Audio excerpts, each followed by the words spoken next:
네, 오늘 하나님께서 우리에게 주시는 말씀은 사도행전 17장 22절부터 31절까지 말씀입니다. 제가 읽습니다. 바울이 아레오바고 법정 가운데 서서 이렇게 말하였다. 아테네 시민 여러분, 내가 보기에 여러분은 모든 면에서 종교심이 많습니다. 내가 다니면서 여러분이 예배하는 대상들을 살펴보는 가운데 알지 못하는 신에게 라고 새긴 제단도 보았습니다. 그러므로 나는 여러분이 알지 못하고 예배하는 그 대상을 여러분에게 알려드리겠습니다. 우주와 그 안에 있는 모든 것을 창조하신 하나님께서는 하늘과 땅의 주인이시므로 사람의 손으로 지은 신전에 거하지 않으십니다. 또 하나님께서는 무슨 부족한 것이라도 있어서 사람의 손으로 섬김을 받으시는 것이 아닙니다. 그분은 모든 사람에게 생명과 호흡과 모든 것을 주시는 분이십니다. 그분은 인류의 모든 족속을 한 혈통으로 만드셔서 온 땅 위에 살게 하셨으며 그들이 살 시기와 거주할 지역의 경계를 정해 놓으셨습니다. 이렇게 하신 것은 사람으로 하여금 하나님을 찾게 하시려는 것입니다. 사람이 하나님을 더듬어 찾기만 하면 만날 수 있을 것입니다. 사실 하나님은 우리 각 사람에게서 멀리 떨어져 계시지 않습니다. 여러분의 시인 가운데 어떤 이들도 우리도 하나님의 자녀이다 하고 말한 바와 같이 우리는 하나님 안에서 살고 움직이고 존재하고 있습니다. 그러므로 하나님의 자녀인 우리는 신을 사람의 기술과 고안으로 금이나 은이나 돌에다가 새겨서 만든 것과 같다고 생각해서는 안 됩니다. 하나님께서는 무지했던 시대에는 눈 감아 주셨지만 이제는 어디에서나 모든 사람에게 회개하라고 명하십니다. 그것은 하나님께서 세계를 정의로 심판하실 날을 정해 놓으셨기 때문입니다.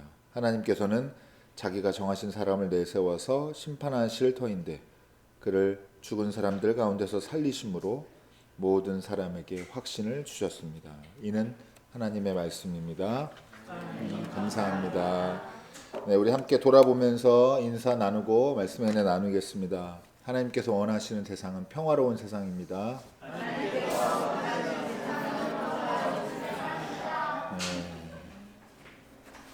오늘 부활절 6째 주일이고 지난 주일은 어린이 없는 어린이 주일이었고 오늘은 어린이 있는 어버이 주일입니다. 그래서 어린이들과 함께 말씀의 은혜를 나누겠습니다.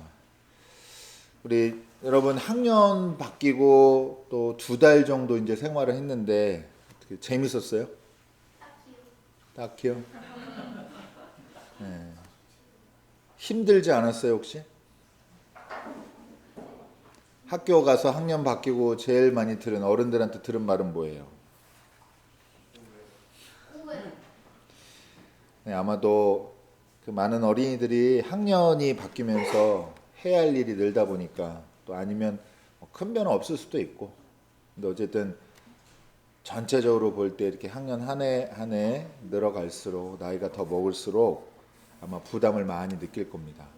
저희도 그랬고 부모님들도 그랬고 특히 이제 초등학교에서 중학교로 진학한 우리 다은이나 또 중학교에서 고등학교로 진학한 현빈이나 이렇게 좀 아예 환경이 바뀐 친구들은 또 변화를 크게 느낄 줄 알고 또 그에 따른 부담이 있을 것 같아요. 네, 여러분 그러면 퀴즈입니다. 어린이에서 어른이 되기 전에 그 중간의 시기를 뭐라고 그래요? 청소년기라고도 하고 또 뭐라고 그래요? 사춘기라고 합니다. 사춘기.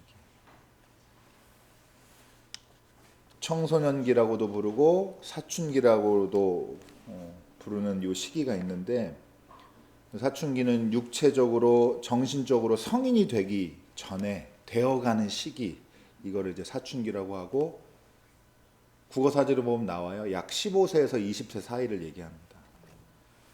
근데 이제 이거는 나중에 어른들이 하고 싶은 얘기인데 평생 사춘기입니다. 네. 자 어쨌든 근데 여러분 재밌는 게 뭔지 알아요?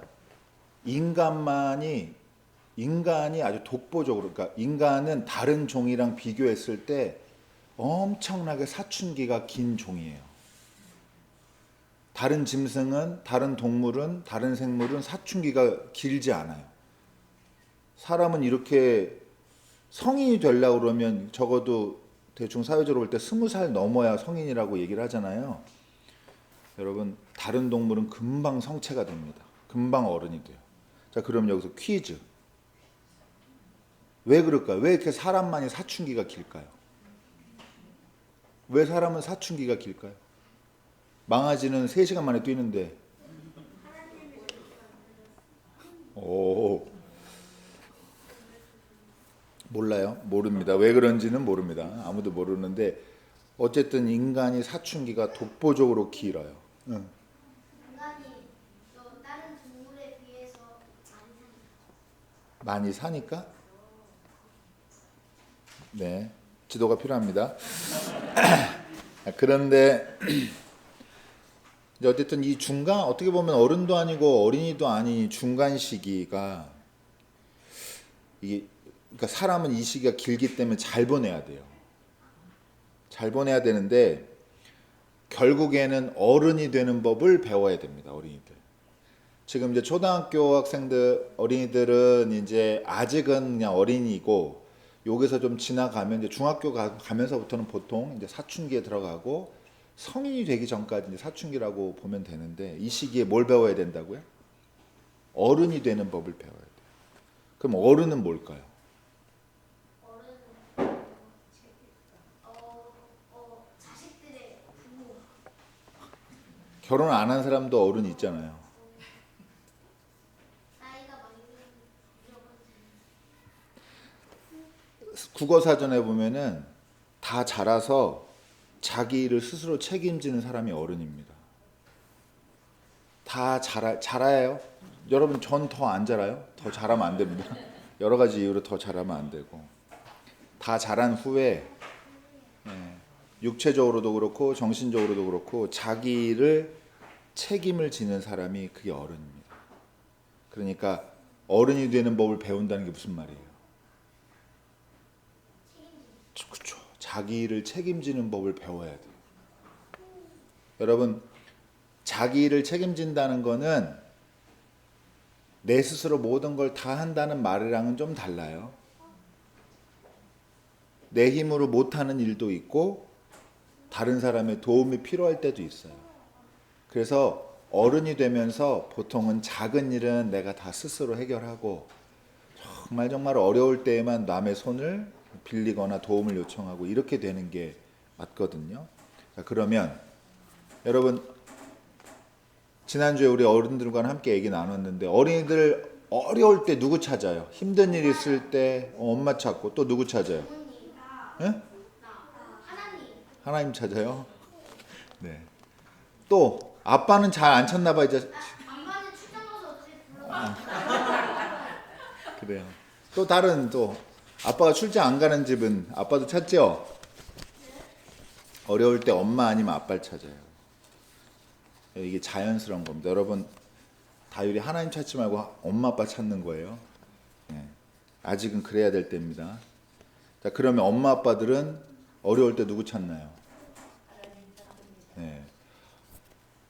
엄마 아빠들도 엄마 아빠 찾으면 심란한 겁니다. 이거는. 네? 물론 인생에서 이렇게. 그러니까 잘 안 찾으니까 어쩌다 한번 찾으면 진짜 그때 인생의 중요한 시기인 거예요. 엄마 생각나고 아빠 생각나고 그러면. 근데 여러분, 우리는 하나님 찾습니다. 그러니까 자기 일은 자기 스스로 해나가지만 나중에 정말 어려울 때는 자기 믿는 게 아니라 하나님 찾을 수 있게 되는 거. 이거를 결국 이 신앙 안에서, 교회 안에서 배워야 되는데, 여러분, 우리 엄마 아빠들처럼 자기 일에 책임지는 훌륭한 어른들도 있지만 세상에는 그렇지 못한 어른도 꽤 많아요. 훌륭한 어른이 된다고 해도 혼자서 해결할 수 없는 일들이 많기 때문에 사람들은 그래서 뭘 가지고 사냐면 늘 두려워해요. 불안해하고 걱정하고 이걸 가지고 살아요. 아프면 어떡하지? 돈이 없으면 어떡하지? 그래서 여러분, 어른들이 불안해서 하는 게 뭐예요? 뭘 들어요? 보험을 들어요. 그리고 어린이들한테 자꾸 뭐라고 얘기해요? 불안하니까 공부하라고 그래요. 여러분 오늘 우리가 읽은 본문은 아니요 제가 할게요. 바울이 아테네에 있는 아레오바고라고 하는 신전이거든요. 신전 안에 있는 법정에서 아테네 사람들에게 설교하는 내용을 담고 있어요. 첫 번째만 기억하면 돼요. 여러분 23절인데요. 여기 보이면 함께 읽어볼까요? 내가 다니면서 여러분이 예배하는 대상들을 살펴보는 가운데 알지 못하는 신에게 제단도 보았습니다. 그러므로 나는 여러분이 알지 못하고 예배하는 그 대상을 여러분에게 알려드리겠습니다. 설교 내용이 오늘 이거예요. 아테네 사람들이 여러분 바울의 말로 하면은 종교심이 많아요. 종교성이 높아요. 이거를 나쁘게 말하지 않았습니다. 호의적으로 얘기했어요. 그래서 그러다 보니까 알지 못하는 신에게 제사 드리는 제단도 있던데 당신들 이거 뭐 하는 거냐가 아니라 종교심이 정말 많은 것 같다. 이렇게 호의적으로 시작을 합니다. 그래서 이거 가벼운 거지만 우리 어린이들 위해서 얘기하면 여러분 어린이들 교회 안 다니는 사람도 많죠? 주변에 학교에 친구들도 있고 많죠? 교회 안 다니고 다른 종교에 있는 사람도 많죠? 제 친구 중에 있어요. 맞아요. 그 친구들, 다른 사람들, 선생님들 여러분 좋은 사람이에요? 나쁜 사람이에요? 맞아요. 몰라요가 답입니다. 여러분 제가 근데 한 가지 꼭 얘기해 싶은 건 다른 종교 절대 무시하면 안 됩니다. 기독교인으로 제일 취해지는 게 그거예요. 설교 시간에 다른 종교 욕하고 막 이러는 게 어리석은 일입니다. 여러분 아테네 사람들이 멍청해서 이런 사람들이 아니에요. 아테네가 여러분 어른들한테 물어볼게요. 뭐로 유명한데요? 이 고대에서 철학으로 유명한데요. 이 아레오바고 법정에서 지금 철학자들이 논리를 펼치는데 그 논리를 익숙한 방식으로 얘기해 주는 게 이번 설교예요. 유대인 방식으로 안 하고. 자, 다시 어린이 모드로. 자, 그래서 불안하니까 사람들이 뭘 만들어요? 신을 만들어요. 우리는 뭘 해요? 보험을 들어요. 여러분 이게 여러분 지금 우리가 우상 숭배하고 다른 종교 가진 게 말하는 게 아니라 그렇게 이해하시면 더 이해하기 쉽습니다. 우리는 불안하니까 어떤 신을 만들어요? 보험을 들고 우리의 재난을 막아줄 어떤 대비책을 세우죠. 여러분 이런 게 많아요. 제가 지금 보험이라고 이해하기 쉽게 얘기했는데 여러분 보험이라고 그러면 잘 이해가 안 가죠. 다 우리 테리나 보험 들었어요? 실손 있어요? 그러면 현질 알아요? 현질? 현질 잘 몰라요? 현질 알아요? 게임에서 아이템 맞아요. 어린이들이 이해하기 쉽게 얘기하려고 그러면 현질하는 겁니다. 현질. 불안해. 내가 레벨을 올려야 돼. 그래야 재난을 막아. 그러니까 어떻게 해요? 현질을 한다고요. 현질. 요게 지금 바울이 얘기하고 있는 이 아테네 사람들을 우리 방식으로 이해하려고 그러면 제일 가까운 겁니다. 여러분 그래서 그 현질할 대상을 만드는 거예요. 자꾸 불안하니까. 요럴 때 하면 어떻게 불안할까? 요러 예를 풍랑을 만나면 어떻게 하자니까 바다의 신을 만들고 가뭄이 들면 어떻게 하나니까 비의 신을 만들고 이렇게 자기네 불안을 잠재워줄 상을 만들고 그걸 뭐라고 그래요? 그걸 우상이라고 합니다. 우상. 우상을 만들고 거기에 현질을 하는 거예요. 예배를 드리고 가서 절하고 제물을 바치고 거래를 하는 거예요. 제가 현질했으니까 레벨을 좀 올려주세요. 네? 네? 재난 안 겪게 해주세요. 이렇게 하는 겁니다. 그런데 여러분 우리가 다른 종교에 있는 사람들 무시하면 안 되는 이유가 이건데 똑같이 불안해요. 우리도. 그 사람들은 어리석고 바보 같아서 그거 믿는 게 아니라 자기 나름대로 위에 있는 거예요. 그러면 우리도 점검해 볼 게 뭐예요? 우리는 그러면 우리 안에 믿음이 뭔가 이걸 알아야 되는 거예요. 저 사람이랑 우리가 뭐가 차별이 있고 우리가 뭐가 더 대단한지 자꾸 이렇게 찾으면 안 되고 우리는 우리 안에서 믿음을 충분히 누리고 있는지 이거를 얘기를 해야 되는데 중요한 게 이겁니다. 하나님 우리랑 거래하시는 분이 아니에요. 다윗이가 아무리 하나님께 현질을 해도 하나님 마음에 안 들면 하나님 응답하지 않으시고, 여러분 이게 나쁜다는 차각번은 나쁜 게 아니라 그만큼 우리에게 중요한 방향인 겁니다. 하나님은 뭘 원하세요? 이건 어린이들도 한번 같이 생각해 볼까요? 하나님은 친밀한 관계를 원하세요. 하나님은 우리를 사랑하시고 또 우리에게 뭘 넉넉하게 주길 원하세요? 네, 생명을 현금 아니고 생명을 넉넉하게 주기 원하십니다. 요걸 믿고 이게 교회 안에서 발견된 사람들이, 날마다 그걸 확인해야 되는 사람들이 그리스도인이에요. 그래서 여러분 헌금도 여러분 현질 아니에요. 보험료 내는 거 아닙니다. 예? 절대 그러시면 안 돼요. 그래서 여러분 가난하거나 내가 하나님께 받은 은혜가 없다 생각하면 그분은 헌금하지 마세요. 억지로 하면 거래 트는 겁니다. 차라리 안 하는 게 낫습니다. 여러분 가난한 사람 안 해도 되고 은혜를 모르는 사람 안 해도 됩니다.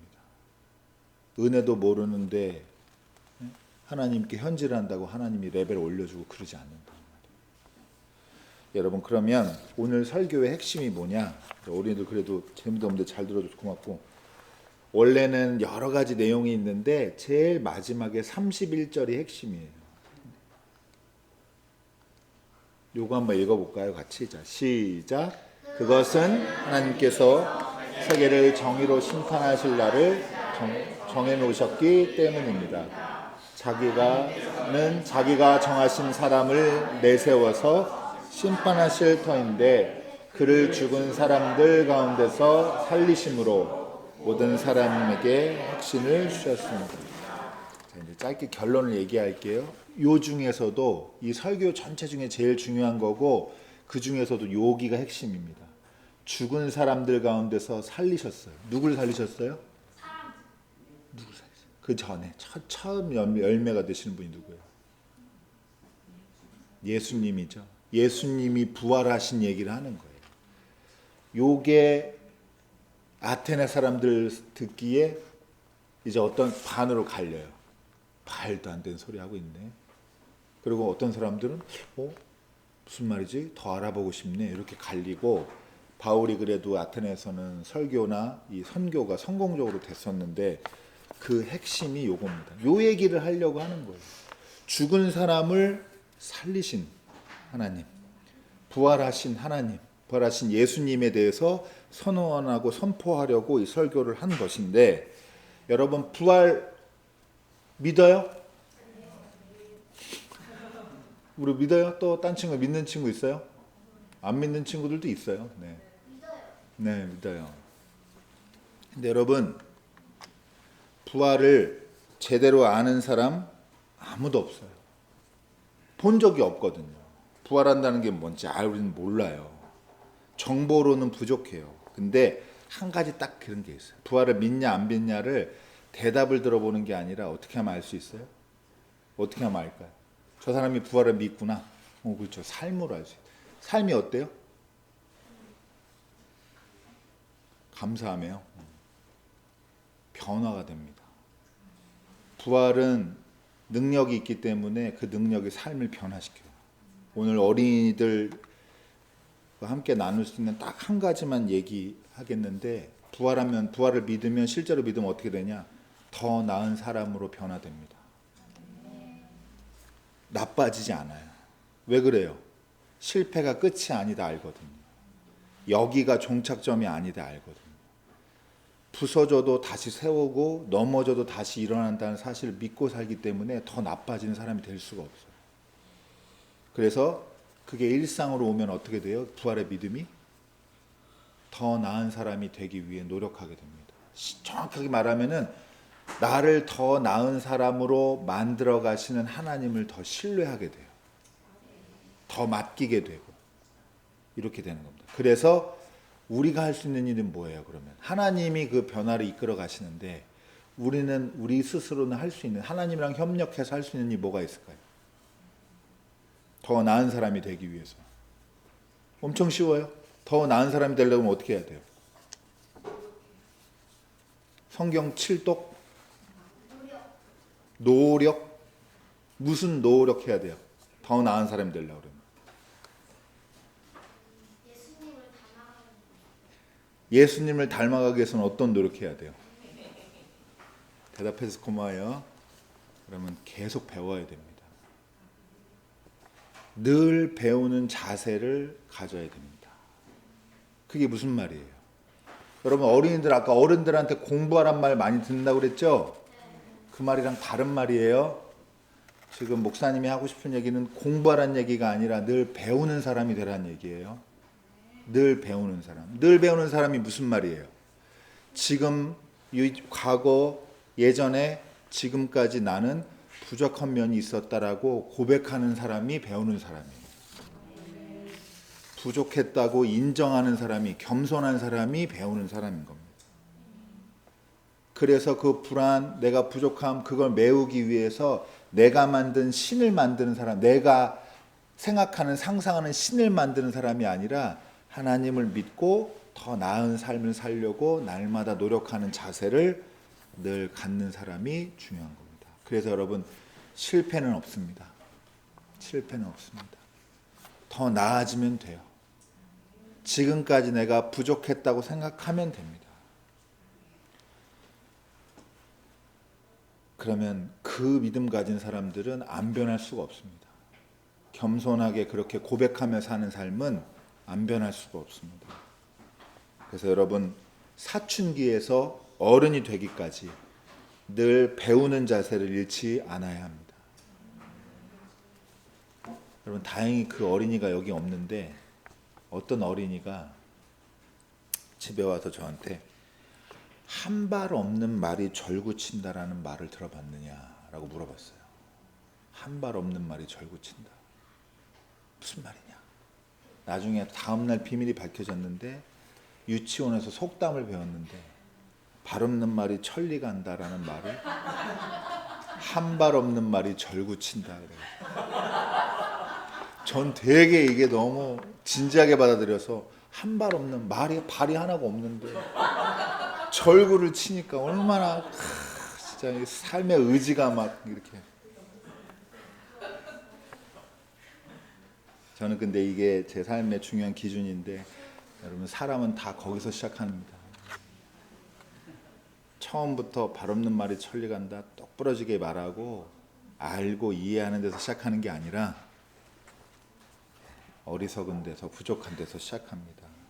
여러분 배우면서 잘하면 됩니다. 자라가면 돼요. 그래서 어른이 돼서 자기 일에 스스로 책임지는 사람이 돼요. 또 반대로 여러분 우리 어린이들 한번 서로 보면서 인사해 볼게요. 걱정하지 마세요. 두려워하지 마세요라고 좀 인사해 주세요. 여러분. 두려워하지 마세요. 그리고 어른들 위해서 얘기하면요. 여러분 두려움 심어주지 마세요. 너 지금 이거 안 하면 나중에 어떻게 된다. 너 이거 안 하면 나중에 어떻게 된다. 겁주지 마세요. 제발.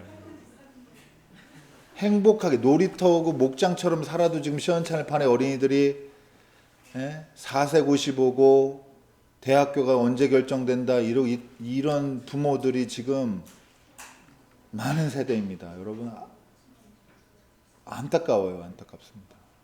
여러분 애들한테 불안감 심어주지 마세요. 넌 걱정도 없냐? 이렇게 돼야 돼요. 걱정? 왜 걱정이 없어요? 엄마 아빠가 있는데 뭐 걱정해요? 왜 나 아무 걱정 없는데 엄마 아빠 나 사랑하고 잘 해주잖아. 이러면 되는 거예요. 나 수학을 함수를 잘 지금 몰라가지고 큰일입니다. 그래서 어린이들이 실패를 두려워하지 말아야 합니다. 미래에 대한 두려움으로 여러분 두려움이 생기잖아요. 아무데나 현질해요. 아무데나 현질하게 돼 있어요. 아무데나 예배하고 덥석덥석 믿게 되고 아무나 답이라고 생각하는 데다 갖다 바치게 되고 여러분 그러면 안 됩니다. 그리스도인은 두려움에 사로잡힌 사람이 아니라 사랑에 사로잡힌 사람입니다.